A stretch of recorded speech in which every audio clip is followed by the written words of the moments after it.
ការអភិវឌ្ឍប្រព័ន្ធ Digital ប្រើប្រាស់ក្នុងសាលាជាជំរឿនដ៏មានប្រសិទ្ធភាពរបស់វិស័យអប់រំក្នុងកាលៈទេសៈដ៏លំបាកក្នុងសម័យកាល COVID-19 ក្រោយពីឆ្លងផុតសម័យកាលជំងឺរាតត្បាតនេះសម្រាប់សាលានីមួយៗខិតខំបន្តអភិវឌ្ឍប្រព័ន្ធ Digital ប្រើប្រាស់ក្នុងសាលារបស់ខ្លួនដើម្បីពង្រឹងគុណភាពអប់រំសម្រួលការងាររដ្ឋបាលក្នុងសាលាជាពិសេសប្រឡងប្រណាំងជាស្ថាប័នអប់រំដ៏ល្អនិងលេចធ្លោរបស់ក្រសួងអប់រំយុវជននិងកីឡានៃព្រះរាជាណាចក្រកម្ពុជាតួយ៉ាងវិទ្យាល័យសំឡូតស្ថិតក្នុងស្រុកសំឡូតដែលជាស្រុកជាប់ព្រំដែនមានចម្ងាយ75គីឡូម៉ែត្រពីទីរួមខេត្តបាត់ដំបងនិង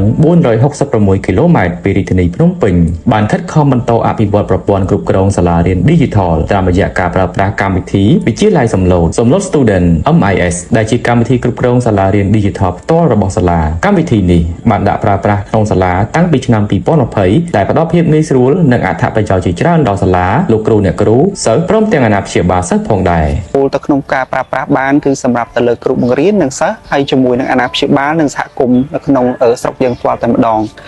ហើយនៅក្នុងការចូលនោះយើងចូលទៅក្នុងតំណ link ក៏បានតាមរយៈ QR code ក៏បានហើយវាមានពីរសំខាន់ទី1គឺសម្រាប់គ្រូបង្រៀននិងមួយទៀតគឺសម្រាប់សិស្សតកតងជាមួយនឹងគ្រូបង្រៀនតកតងជាមួយចំណេញទៅលើពេលវេលានៅក្នុងការធ្វើការងាររដ្ឋបាលហើយទី2មួយទៀតនោះគឺយើងអាចធ្វើការតាមដានតកតងជាមួយនឹងការអភិវឌ្ឍទៅលើសមត្ថភាពអន្តរសាស្ត្រយើងអាចមើលប្រវត្តិនៅក្នុងការរៀនសូត្ររបស់សិស្សពីដើមឆ្នាំរហូតដល់ចុងឆ្នាំតាមរយៈក្រាបឬក៏តាមរយៈទិន្នន័យបន្ទុករបស់សិស្សនីមួយៗបានក្នុង app នេះគឺផ្ដល់ជាប្រព័ន្ធកណ្ដាលមួយសម្រាប់ទាំងសាស្ត្រានុសិស្សនិងលោកគ្រូអ្នកគ្រូនិងបិតាអាចសម្រួលដល់ទាំងខ្ញុំជាប្រធានថ្នាក់និងលោកគ្រូអ្នកគ្រូអាចសម្រង់បន្ទុកសិស្សានុសិស្សជាប្រចាំក្នុងការនៃរកការប្រឡងប្រចាំខែឬក៏ឆមាសឬក៏ប្រឡងប្រដាច់ឆ្នាំជាដើមទី1ខ្ញុំតាមដានកូនផ្ទាល់ក្នុងម៉ោងសិក្សាព្រោះអីនៅក្នុងប្រព័ន្ធ app ហ្នឹង